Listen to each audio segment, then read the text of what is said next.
Hello friends, സാന്ത്വനത്തിലേക്ക് എല്ലാവർക്കും സ്വാഗതം. അങ്ങനെ റിസപ്ഷന് വേണ്ടിയിട്ട് വന്ന ആളുകളെല്ലാം നല്ല രീതിയിൽ തന്നെ ബാലൻ സ്വീകരിച്ച് ഇരുത്താണ് കേട്ടോ. ആ സമയത്ത് അവിടെ ശ്രീകലയും ഉദയഭാനുവും അതേപോലെ റെഡ് ചില്ലി ഡ്രസ്സൊക്കെ ഇട്ടിട്ട് വേഷം അങ്ങനെയൊക്കെ ഇട്ടിട്ട് വരികയാണ്. പക്ഷേ ഇവർ വന്ന കാര്യം ആരും അറിഞ്ഞിട്ടില്ല. ദേവി അറിഞ്ഞിട്ടില്ല, ബാലൻ്റെ വീട്ടുകാരോ ആനന്ദോ ആരും അറിഞ്ഞിട്ടില്ല.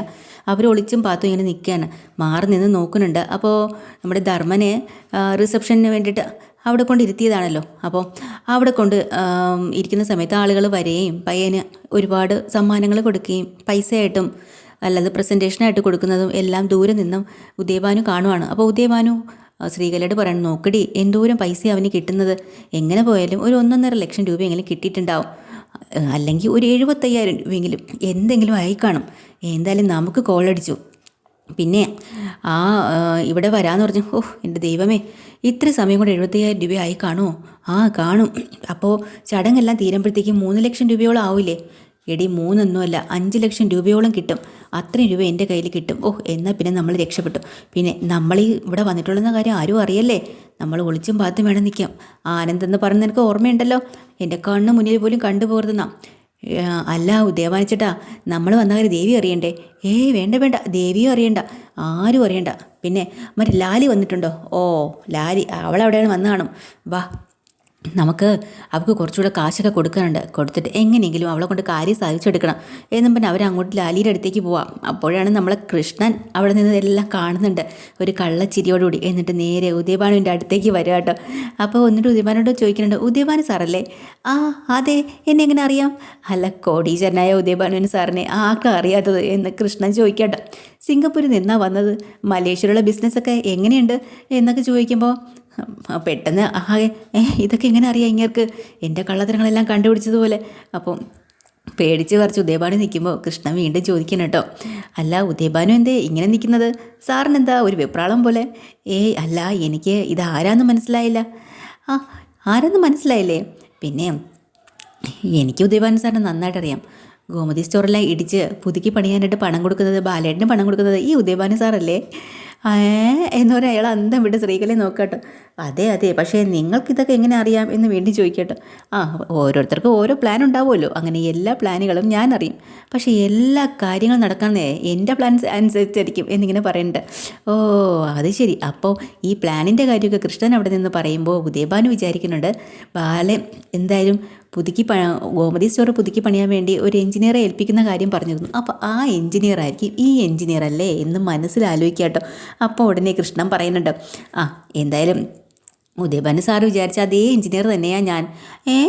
ഞാനിപ്പോൾ മനസ്സിൽ വിചാരിച്ച കാര്യം നിങ്ങൾക്ക് ഇങ്ങനെ മനസ്സിലായി? അതാ ഞാൻ പറഞ്ഞത്, അതെല്ലാം എനിക്ക് മനസ്സിലാവും, അതൊക്കെ പറയാം. പക്ഷേ ഞാനൊരു കാര്യം ചോദിക്കട്ടെ, ഗോമതി സ്റ്റോർ എപ്പോഴാണ് പൊളിക്കേണ്ടത് എന്ന് വീണ്ടും കണ്ണൻ ചോദിക്കുന്നുണ്ട് കേട്ടോ. അയ്യോ, പൊളിക്കണ്ട, ഇപ്പോൾ പൊളിക്കണ്ട, ഞാൻ പറയാം, അന്നേരം പൊളിച്ചാൽ മതി. പിന്നെ എന്നെ ഇവിടെ വെച്ച് കണ്ട കാര്യം തൽക്കാലം ബാലനോട് പറയണ്ട കേട്ടോ. അപ്പം കണ്ണനൊരു കള്ള ചിരിച്ചിരിക്കുകയാണ്. ഇല്ല, ഞാൻ പറയില്ല എന്നുള്ള രീതിയിൽ ചിരിക്കുന്നുണ്ട്. അപ്പോൾ സ്ത്രീകളെ ചോദിക്കുന്നുണ്ട്, ഉദയേട്ടാ ഇതാരാ?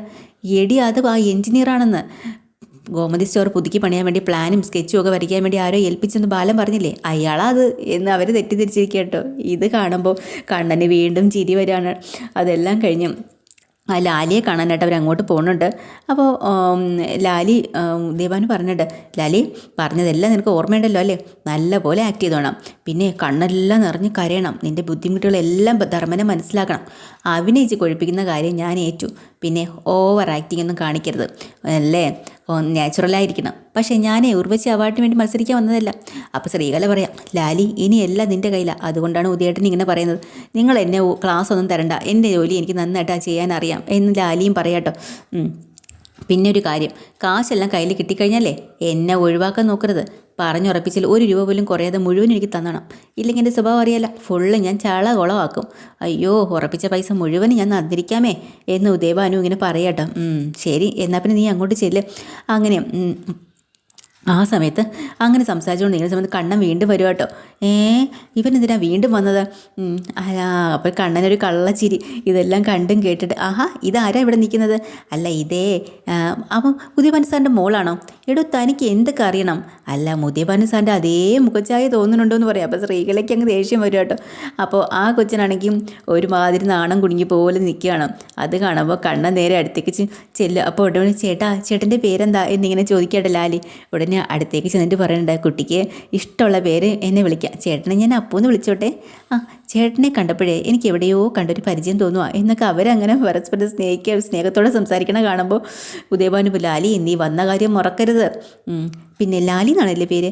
ലാലി എന്താ ഇവിടെ നിൽക്കുന്നത്, വരൂ നമുക്ക് അവിടെ പോയി സംസാരിക്കാം വാ എന്ന് പറഞ്ഞ് ലാലിയെ വിളിച്ചുകൊണ്ട് പോവാട്ടോ കൃഷ്ണൻ. അപ്പം വീണ്ടും ഉദയഭാനു പറഞ്ഞിട്ട് ഉദയഭാനു ആണെങ്കിൽ ലാലിയെ പിടിച്ച് വലിച്ചും കൊണ്ട് ഒറ്റ പോക്ക് പോവാ, ലാലിക്കൊന്നും പറയാനില്ല എന്നും പറഞ്ഞും കൊണ്ട്. അങ്ങനെ കണ്ണന് വീണ്ടും ഇതൊക്കെ കാണുമ്പോൾ അങ്ങ് ചിരി വരാണ്.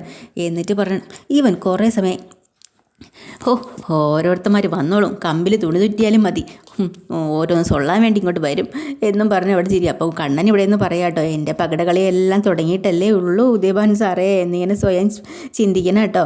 അത് കഴിഞ്ഞു നമ്മുടെ ഹോട്ടലിലെ മാനേജർ വരുന്നുണ്ട്, ആ ദേവി ജോലി ചെയ്തിരുന്നത്. അപ്പോൾ ദേവി അവിടെ വെച്ച് കാണുന്നുണ്ട്. അപ്പോൾ അയാൾ വിചാരിക്കണം, അയ്യോ ഇത് ആ കുട്ടിയല്ലേ എൻ്റെ ഹോട്ടലിൽ ജോലി ചെയ്തിരുന്ന കുട്ടി. പാവം ധർമ്മൻ എന്തായാലും ആ കുട്ടിയെ കണ്ടുപിടിച്ച് വിളിച്ചല്ലോ.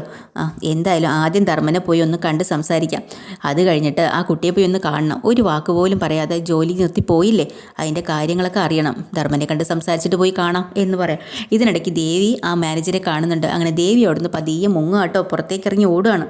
അപ്പോൾ ലാലിയാണെങ്കിൽ നേരെ ധർമ്മൻ്റെ അടുത്തേക്ക് ചെല്ലുന്നുണ്ട്. അപ്പോൾ ധർമ്മൻ്റെ ഒരു പ്രസൻറ്റേഷനൊക്കെ കൊടുക്കുകയും ചെയ്യുന്നുണ്ടോ. എന്നിട്ട് കാലി തൊട്ട് തൊഴുക. അപ്പോൾ ധർമ്മം ചോദിക്കുന്നുണ്ടോ, അയ്യോ എന്താ കുട്ടി എന്തിനാ ഇങ്ങനെയൊക്കെ ചെയ്യണത്. അല്ല സാറ് ഇപ്പം എൻ്റെ ദൈവമാണ്. ഞാനോ, അതെ, അല്ല എനിക്ക് വേണ്ടി ഞാനാണ് ആ ഹോട്ടലിൽ നിന്ന ആളെന്നൊക്കെ. ഓ കുട്ടിയായിരുന്നോ, അത് ശരി. ഞാൻ എത്രത്തോളം അന്വേഷിച്ചു എന്നറിയോ, ഫോൺ വിളിച്ചിട്ട് ഒന്നും കിട്ടുന്നില്ല. ഞാനിങ്ങി വന്നു, എൻ്റെ വീട്ടിലെ കഷ്ടപ്പാടും ഒക്കെ അറിഞ്ഞ് സാർ എന്നെ ഇത്രത്തോളം സഹായിച്ചല്ലോ, എനിക്ക് ഒരുപാട് നന്ദി. എന്തായാലും കുട്ടിക്ക് ഇന്നിവിടെ വരാൻ സാധിച്ചല്ലോ, അത് തന്നെ നല്ലത്. വരുമെന്ന് ഫോണിൽ വിളിച്ച് പറഞ്ഞെങ്കിലും വരാൻ സാധിക്കുമെന്ന് ഞാൻ വിചാരിച്ചു, പക്ഷേ വന്നല്ലോ, സാരമില്ല. എന്തായാലും എനിക്ക് കിട്ടുന്ന എല്ലാത്തിൻ്റെ അവകാശം താനാ, ഇതെല്ലാം ഞാൻ തനിക്ക് തരും. എന്താ അത് കഴിഞ്ഞിട്ട് അപ്പോഴാണ് പറയുന്നത്, എനിക്ക് കുട്ടിയെ ഇവിടെ എല്ലാവർക്കും പരിചയപ്പെടുത്തി കൊടുക്കണം, ഒന്ന് നിന്നെ. അല്ല സാറേ, ഞാൻ കുറച്ച് കഴിഞ്ഞിട്ട് നമുക്ക് വിശദമായി പരിചയപ്പെട്ടാൽ പോരെ, ഞാൻ അങ്ങോട്ട് മാറി നിൽക്കാം. ആ കുട്ടി പോയതിന് ശേഷമാണ് വീണ്ടും ആ ഹോട്ടലിലെ മാനേജർ ധർമ്മനെ കാണാൻ വരുന്നത് കേട്ടോ. അപ്പോൾ ധർമ്മനോട് പറയാം, ധർമ്മ എനിക്ക് ഒരുപാട് സന്തോഷമായി, എൻ്റെ ഹോട്ടലിൽ ജോലി ചെയ്തിരുന്ന ആ കുട്ടി ഇവിടെ എത്തിക്കാൻ വേണ്ടി നീ ഇത്രയൊക്കെ ട്രൈ ചെയ്തല്ലോ. എന്തായാലും അതിന് ഭാഗ്യമുണ്ട്, അതുകൊണ്ടാണല്ലോ ആ കുട്ടി ഇവിടെ എത്തിയത് എന്നൊക്കെ ധർമ്മം പറയണം കേട്ടോ. ധർമ്മം പറയണതെന്ന് വെച്ചാൽ ഈ ലാലിയെക്കുറിച്ചാണ്, പക്ഷേ ഹോട്ടൽ മാനേജർ പറയണത് ദേവിയെക്കുറിച്ചാണ്. ഇവർ രണ്ടുപേരും ആകെ തെറ്റിദ്ധരിച്ചിരിക്കുക. ഇത് രണ്ടുപേരുടെ സംസാരവും കേട്ടിട്ട് നമ്മുടെ കണ്ണൻ വീണ്ടും വീണ്ടും ചിരിക്കുക കേട്ടോ.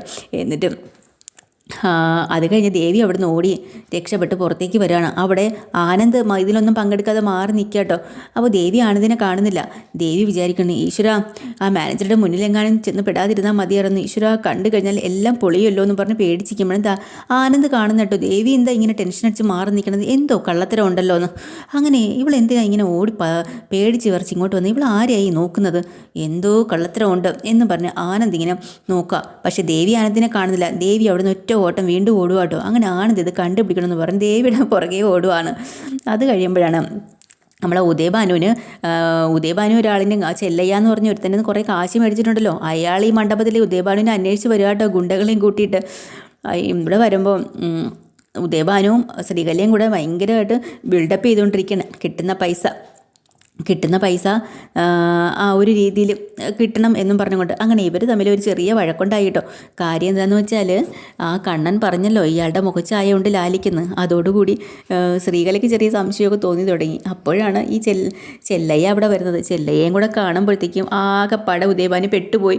അയ്യോ, അപ്പോൾ പറയാം എൻ്റെ പൈസ എന്ന് തരും എന്ന് ചോദിക്കുന്നുണ്ട്. അയ്യോ ഇന്ന് തന്നെ തരാം, ഇവിടുത്തെ ഫംഗ്ഷൻ കഴിഞ്ഞ് ചെല്ലയ്യയുടെ മുഴുവൻ പൈസയും ഞാൻ തരും. എടാ ഉദയഭാനു, നീ കാരണം എനിക്ക് ചില ഉപകാരങ്ങളൊക്കെ ഉണ്ടായി. എന്താണ്? അല്ല പണ്ട് എനിക്ക് തമിഴ് മാത്രമേ അറിയാവുള്ളായിരുന്നു. നിൻ്റെ അടുത്ത് സംസാരിച്ച് പൈസ ചോദിച്ച് ഞാനിപ്പോൾ മലയാളവും സംസാരിച്ച് തുടങ്ങി. അതിനെനിക്ക് നിന്നോട് നന്ദിയുണ്ടെന്നൊക്കെ പറയട്ടോ. അവസാനം അയാൾക്ക് ഒരു ഉറപ്പ് കൊടുക്കാട്ടോ. ഉറപ്പായിട്ടും ഇന്ന് വൈകുന്നേരം ഞാൻ നിനക്ക് പൈസ തരാം എന്ന് പറയാം. അപ്പോൾ അയാൾ പറയുന്നുണ്ട്, ഇത്രയും നാൾ എനിക്ക് നിന്നെ വിശ്വാസമില്ലായിരുന്നു, പക്ഷേ ഇന്നത്തെ കാര്യത്തിൽ എനിക്ക് ചെറിയൊരു വിശേഷം നിന്നെ എനിക്ക് വിശ്വാസമുണ്ട്. പക്ഷേ ഞാൻ ഇവിടെ നിന്നും പോവില്ല, ഞാനിവിടെ പുറത്ത് തന്നെ നിൽക്കും. പിന്നെ നിൽക്കുന്ന ഓരോ മണിക്കൂറും പലിശയും കൂടിക്കൊണ്ടിരിക്കും. മനസ്സിലായല്ലോ? എല്ലാം സമ്മതം. ഇത്തവണ നീ എന്നെ ചതിച്ചാൽ ഞാൻ ചതിക്കാൻ മാട്ടെ. ചതിച്ചാൽ നിന്നെ ഞാൻ ജീവനോടെ വെച്ചേക്കതില്ലടാ എന്നും പറഞ്ഞിട്ട് ചെല്ലയ്യ ഗുണ്ടകളെയും കൂട്ടി അങ്ങോട്ട് പോവാണ് കേട്ടോ. അങ്ങനെ ശ്രീകലയും നമ്മുടെ ഉദയഭാനും കൂടെ ആകെപ്പാട് പെട്ട് നിൽക്കുകയാണ്. ഇനിയിപ്പോൾ കിട്ടുന്ന പൈസ എണ്ണി തിട്ടപ്പെടുത്തി ഇയാൾക്ക് കൊടുക്കേണ്ടി വരുമല്ലോ ഈശ്വര എന്ന് പറഞ്ഞ്. ഇതിനിടയിൽ കൂടെ എല്ലാം നമ്മളെ കണ്ണൻ വീണ്ടും അങ്ങോട്ട് വരുവാണ്. എന്നിട്ട് നമ്മുടെ ഉദയഭാനുവിൻ്റെ അടുത്തേക്ക് വീണ്ടും വന്ന് ചോദിക്കണം കേട്ടോ. ആഹാ ഇതാരാ വന്നത്, എന്നിട്ട് പോയത് ആരാന്നൊക്കെ ഒന്നും പറയാൻ പറ്റാണ്ട് മിണ്ടാതെ ചമ്മി നിൽക്കേണ്ട ഗതികേടാണ് കേട്ടോ എപ്പിസോഡിൽ. പുതിയൊരു എപ്പിസോഡുമായി വീണ്ടും വരാം. ചാനൽ ഇഷ്ടമായി ലൈക്ക് ചെയ്യുക, സബ്സ്ക്രൈബ് ചെയ്യുക. താങ്ക്